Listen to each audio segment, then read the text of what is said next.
हमेशा याद रखना, सपने तुम्हारे हैं तो तुम ही इनको पूरा करोगे। ना हालात तुम्हारे हिसाब से होंगे और ना ही लोग तुम्हारे हिसाब से होंगे।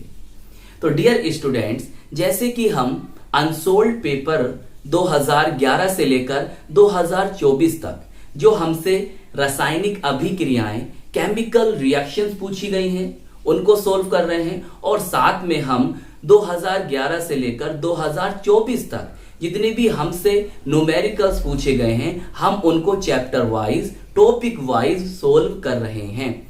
अब साथ में हम जो है बेटा, जितने भी हमसे 2011 से लेकर 2024 तक हमसे बहुविकल्पीय प्रश्न पूछे गए हैं हमारे बोर्ड एग्जाम में, हम उनको सोल्व करने जा रहे हैं। तो आज की इस वीडियो में हम 2011 में जितने भी हमसे बहुविकल्पीय प्रश्न पूछे गए हैं, हम उनको सोल्व कर रहे हैं। और बेटा, जितने भी मैंने यहाँ पर बहुविकल्पीय प्रश्नों को लिया है, एमसीक्यूज को लिया है, वो आपके सिलेबस के अकॉर्डिंग ही लिया है। जो आपके आउट ऑफ सिलेबस था वो मैंने इस वीडियो में शामिल नहीं किया है। तो जितने भी एमसीक्यूज आज आप इस वीडियो में देखोगे, वो सब के सब आपके सिलेबस के अकॉर्डिंग ही होंगे। जैसे कि मैं भी जानता हूं और आप भी जानते हैं, 2011 से लेकर 2024 तक सिलेबस बहुत चेंज हो चुका है, लेकिन बेटा बहुत से चैप्टर चेंज नहीं हुए हैं।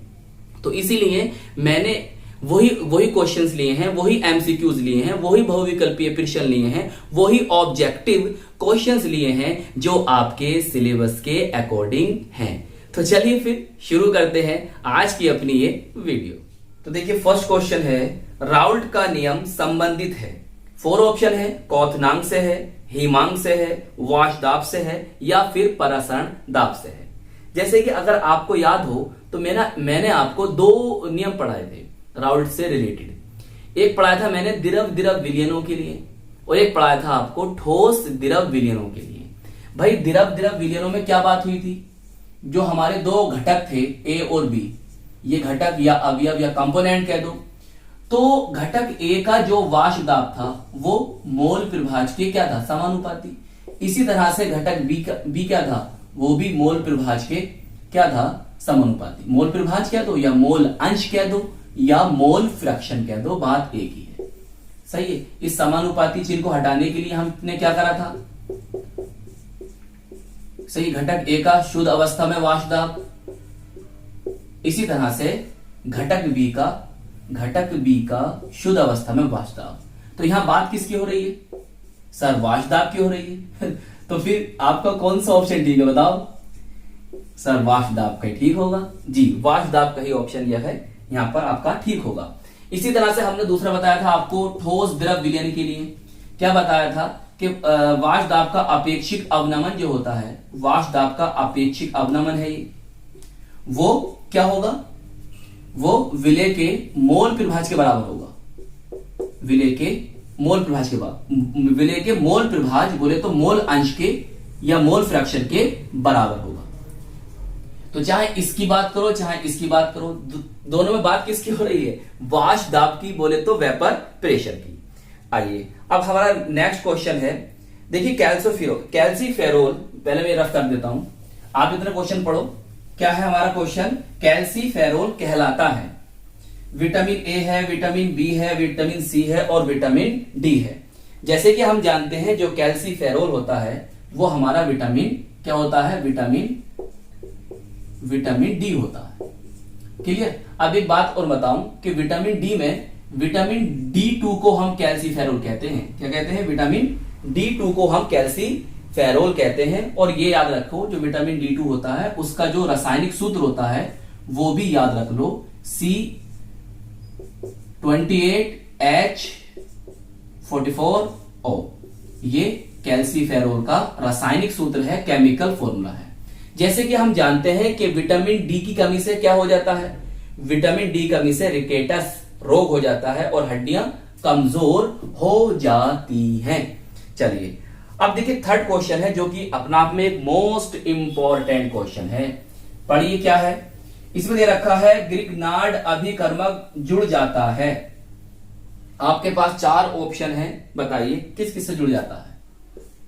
ये आपका कार्बोनिल है, सही, और ये आपका कौन है? साइनो ग्रुप है, और इसी तरह से यहां ट्रिपल बॉन्ड होगा, जो पहले ऑप्शन में तो सही है, दूसरे ऑप्शन में कार्बन और नाइट्रोजन के बीच में क्या होगा, ट्रिपल बॉन्ड होगा, ट्रिपल बॉन्ड होगा, ये बात याद रखनी है।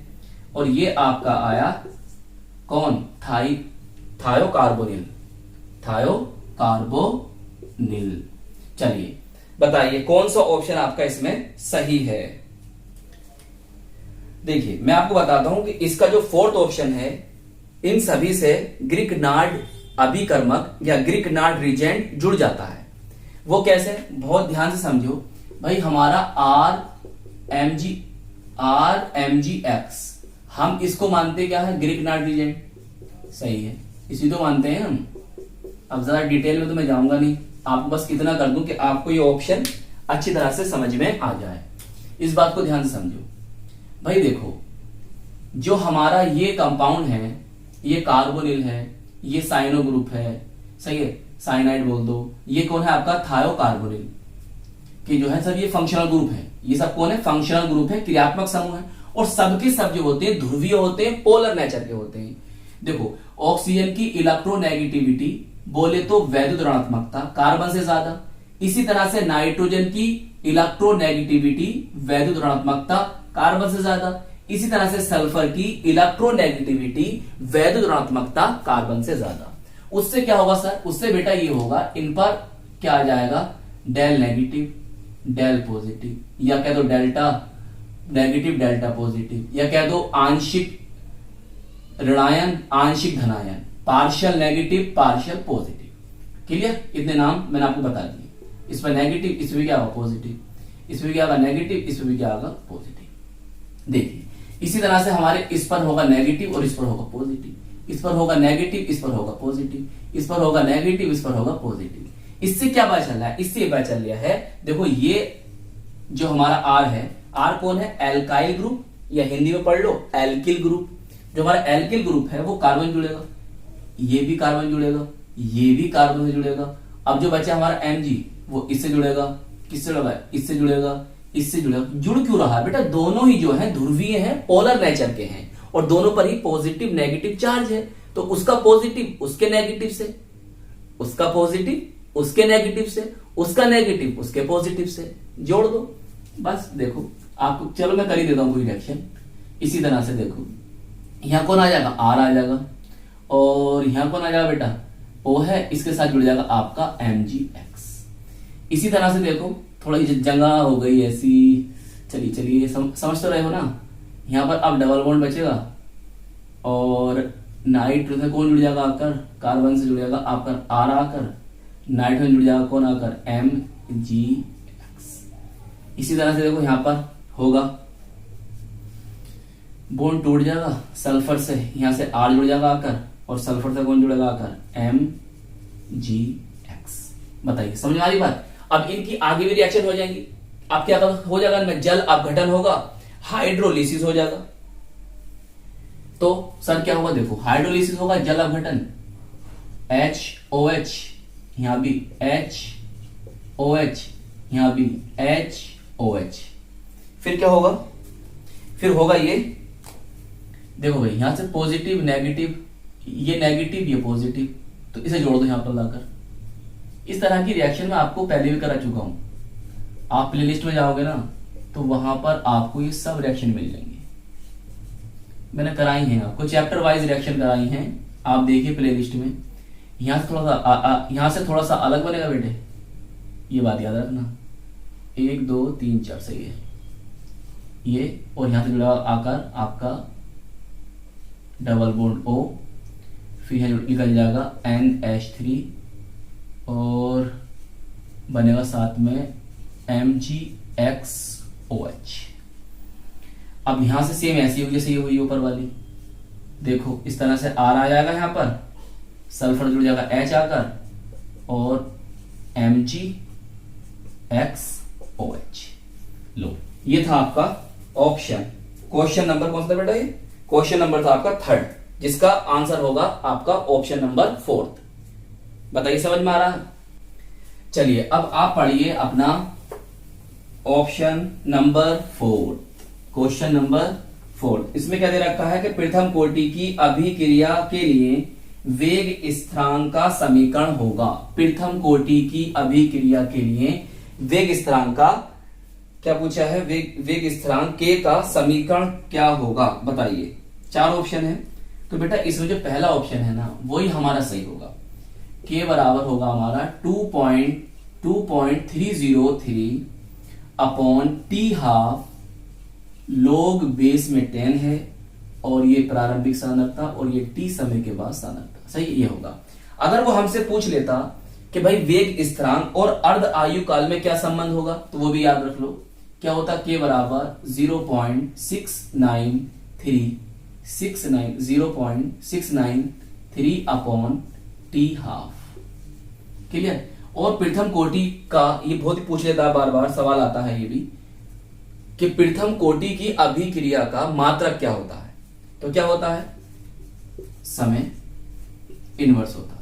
अब समय की जगह बेटा आपका सेकंड भी हो सकता है, समय की जगह आपका मिनट भी हो सकता है, और समय की जगह आपका ईयर्स भी हो सकता है, समय की जगह आपका डे भी हो सकता है।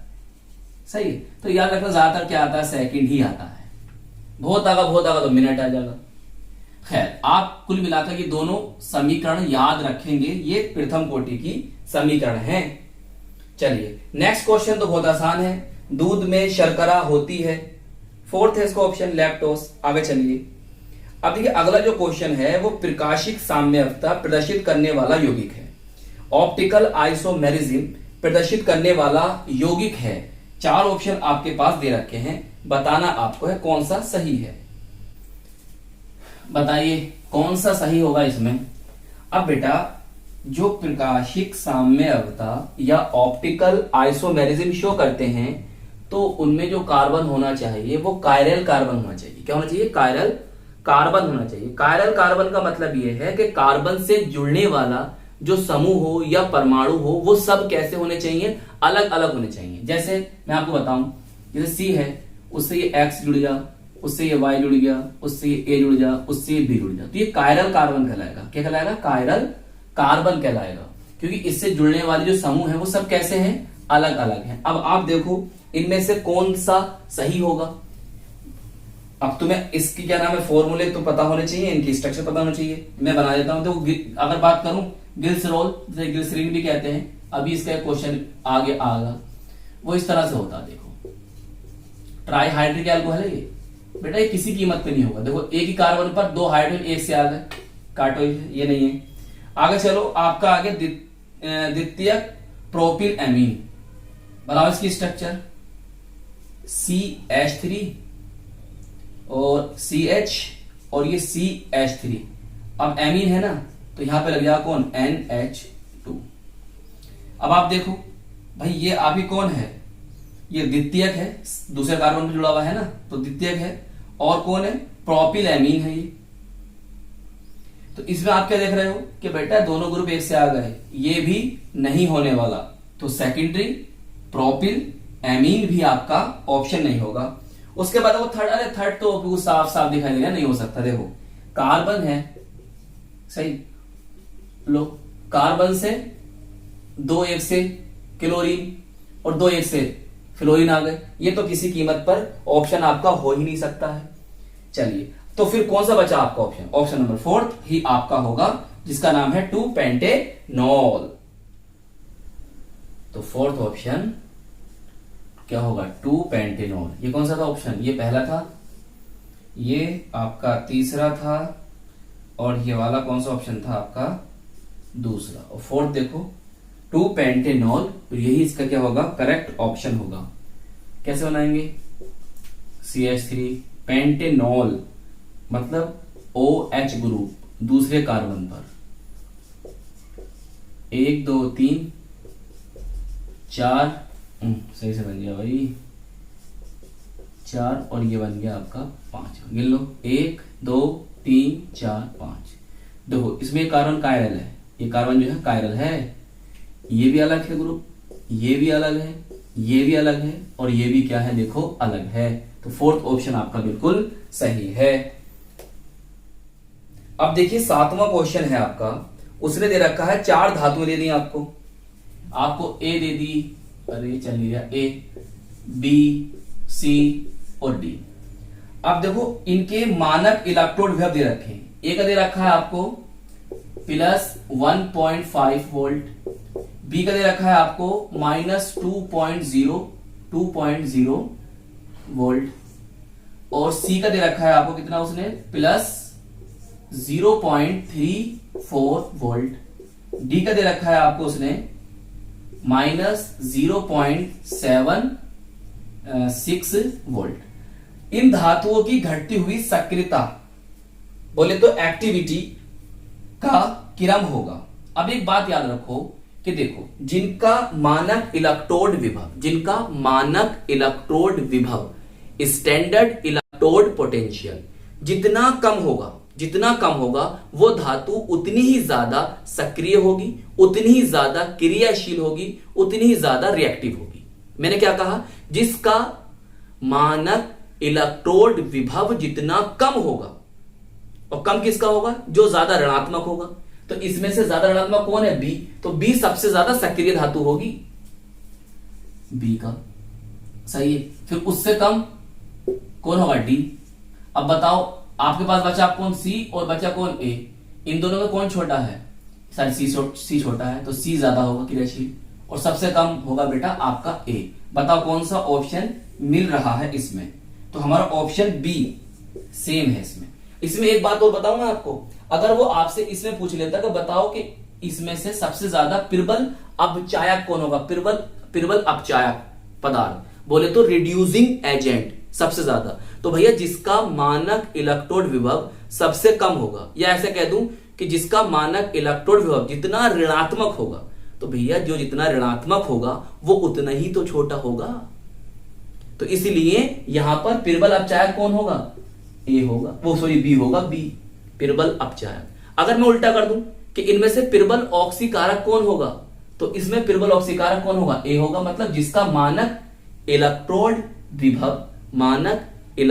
विभव ज्यादा होगा वो प्रबल ऑक्सीकारक बोले तो स्ट्रॉन्ग ऑक्सीडाइजिंग एजेंट होगा, प्रबल ऑक्सीकारक पदार्थ होगा। और जिसका मानक इलेक्ट्रोड विभव कम होगा वो प्रबल अपचायक पदार्थ होगा, स्ट्रॉन्ग रिड्यूसिंग एजेंट होगा। बस याद रखना। चलिए नेक्स्ट क्वेश्चन देखो, आगे दे रखा है आपको ग्लिसरॉल के निर्जलीकरण से प्राप्त होने वाले यौगिक का नाम बताओ। देखो भैया 4 ऑप्शन आपके पास हैं, कौन सा है सही? इसमें आपको मैं रिएक्शन करके दिखाता हूं इसकी, जब तक आप बताओ कौन सा सही होगा। पढ़ा है आपने? इस पर तो मैं एक सेपरेट वीडियो बना चुका हूं, सही। इस पर मैं आपको एक सेपरेट वीडियो भी दे चुका हूं। देखिए निर्जलीकरण बोले तो डिहाइड्रेशन करना है आपको। तो डिहाइड्रेशन करने के लिए हमें क्या चाहिए? निर्जलीकरण करने के लिए हमें क्या चाहिए? हमें चाहिए निर्जलीकारक, डिहाइड्रेटिंग रिजेंट। तो हम क्या क्या ले सकते हैं? देखो हम यहां पर पोटेशियम हाइड्रोजन सल्फेट भी ले सकते हैं, या हम यहां पर P2O5, इसका नेम मुझे बताना क्या है, ले सकते हैं। और कंसंट्रेट H2SO4 बोले तो सांद्र सल्फ्यूरिक अम्ल भी ले सकते हैं। ये ले लो, ये ले लो, ये ले लो, ये सब निर्जलीकारक है, डिहाइड्रेटिंग एजेंट है। उससे क्या होगा? देखो यहां से बेटा आप OH लो और यहां से H लो, तो क्या हो गया? H2O सर यहां से निकल गया। अब एक बात और याद रखो, यहां से H ले लो और यहां से H ले लो और ये O ले लो, तो फिर क्या होगा? H2O फिर निकल जाएगा सर। तो मतलब 2 मोल्स H2O यहां से निकल गया। अब बचा क्या? देखो ऊपर बचा सर हमारे पास CH2 सही है, नीचे बचा हमारे पास CH बिल्कुल सही है, हमारे पास क्या बचा यहां पर? CHO तो बचा, तो CHO यहां आ जाएगा डबल बॉन्ड। बताओ क्या होगा इसका नाम? बताओ चलो, अब ऑप्शन बता दो। अब भी क्या नाम होगा? कौन है ये? इसका नाम क्या है भैया? इसका नेम है आपका एक्रोलिन। क्या नाम है इसका? एक्रोलिन है। अच्छा इसका आईयूपीएसी नेम बताओ मुझे, क्या होगा इसका आईयूपीएसी नेम? क्या होगा? 1 2 3 प्रोपेन 1 2 3 ट्राइओल होगा। चलो इसका आईयूपीएसी नेम बताओ क्या होगा, खुद से ट्राई करो पहले। चलिए नेक्स्ट क्वेश्चन है बेटा, देखो वही क्वेश्चन नहीं, अभी नहीं, 9 क्वेश्चन नंबर 9 है। आयोडीन की कमी से निम्न में से कौन सी बीमारी होती है? ये तो फोर्थ ऑप्शन है। चलो आगे, तो बहुत सिंपल है। देखो ये बात कर रहा था मैं, क्वेश्चन नंबर 10। बेटा इस तरह के क्वेश्चन आपसे पूछे ही जाते हैं हर सेट में मिलेगा आपको। ये बहुत इंपॉर्टेंट है। इसमें पूछा सर्वाधिक प्रबल अपचायक कौन सा होगा? अब तो आप बता दोगे। देखो इनमें बताओ सबसे कम मानक अपचयन विभव, स्टैंडर्ड मानक अपचयन विभव, स्टैंडर्ड रिडक्शन पोटेंशियल सबसे कम किसका है बताओ? अरे सर ए का है सबसे कम। तो बस हमारा प्रबल अपचायक स्ट्रॉन्ग रिड्यूसिंग एजेंट जो होगा वो कौन होगा? ए होगा। तो ऑप्शन फर्स्ट आपका बिल्कुल सही है इसमें। चलिए 11वां क्वेश्चन देखेंगे।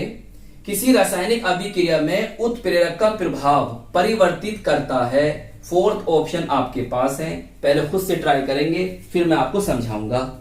इसका जो सही आंसर है लिख देता हूं, वो है, पहले रफ कर दूं। देखिए मैं जानता हूं उत्प्रेरक आपके सिलेबस में नहीं है, लेकिन जो इसके अंदर ऑप्शन है वो तो आपके सिलेबस में है। सर क्या है इसमें ऑप्शन? देखो भाई चेक करो क्या है। अरे भाई अब तो कुछ इजी हो गया। तो कौन सा होगा? सक्रियण ऊर्जा, बोले तो एक्टिवेशन एनर्जी,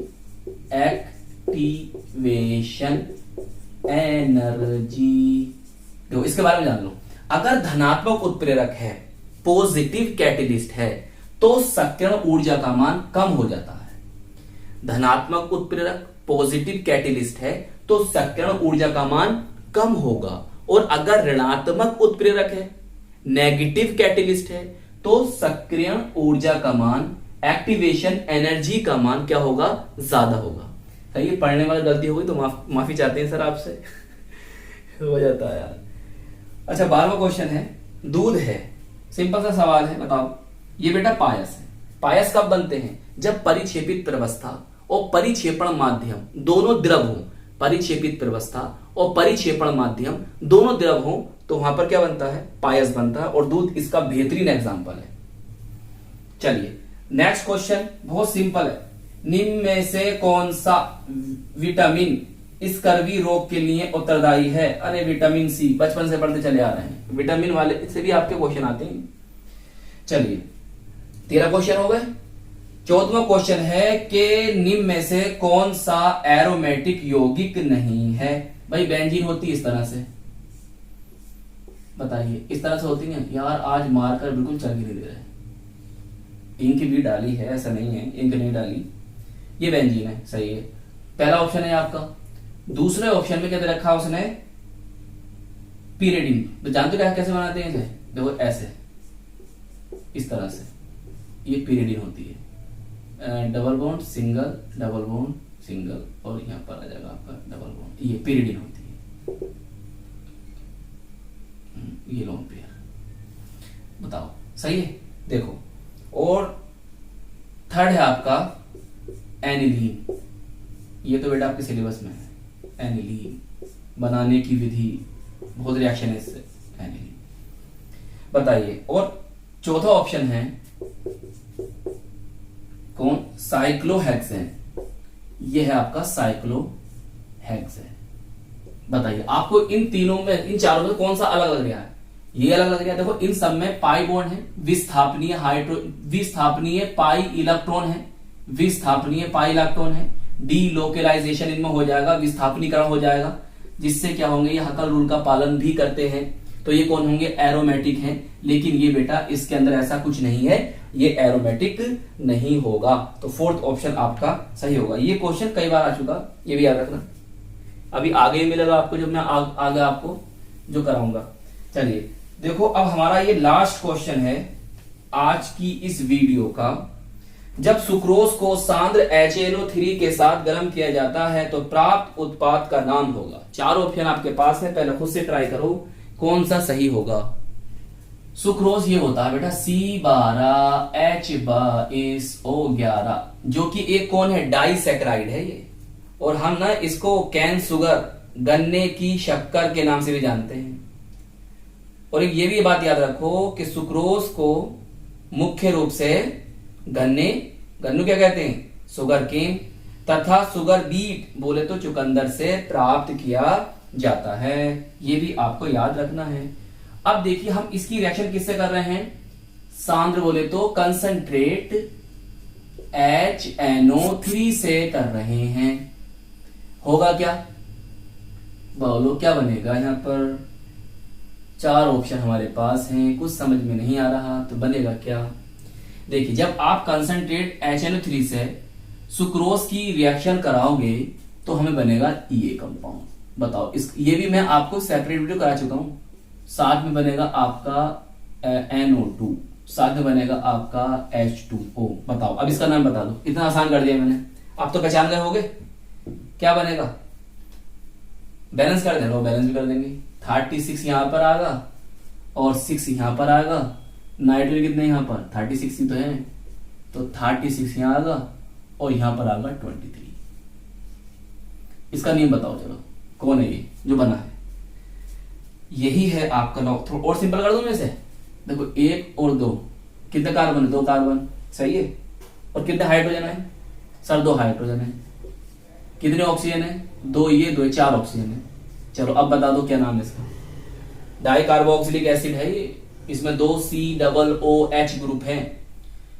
ये है आपको ऑप्शन 2। चलो अब बता दो नाम क्या है इसका, ऑक्जेलिक अम्ल इसका नाम है। तो देखो इस तरह से हमारे सभी क्वेश्चन हो गए पूरे। अच्छा एक जो हमारा ये था ना, कौन सा वाला क्वेश्चन है, 13वां, नहीं हाँ 13वां क्वेश्चन है कि निम्नलिखित में से कौन सा विटामिन स्कर्वी रोग के लिए उत्तरदायी है। विटामिन सी होता है ना, इसके बारे में थोड़ा और जान लो यार, क्योंकि आगे भी प्रश्न मिलेगा आपको। विटामिन सी होता, और विटामिन सी का नाम बता दो क्या होता, एस्कॉर्बिक एसिड होता है इसका नाम। फॉर्मूला याद है, बताओ फॉर्मूला क्या होगा। रासायनिक सूत्र होता है उसका CHO। बताओ क्या क्या आएगा, देखो यहां 6 आएगा, यहां भी 6 आएगा और यहां 8। ये होता है एस्कॉर्बिक एसिड, एस्कॉर्बिक एसिड बोले तो एस्कॉर्बिक अम्ल।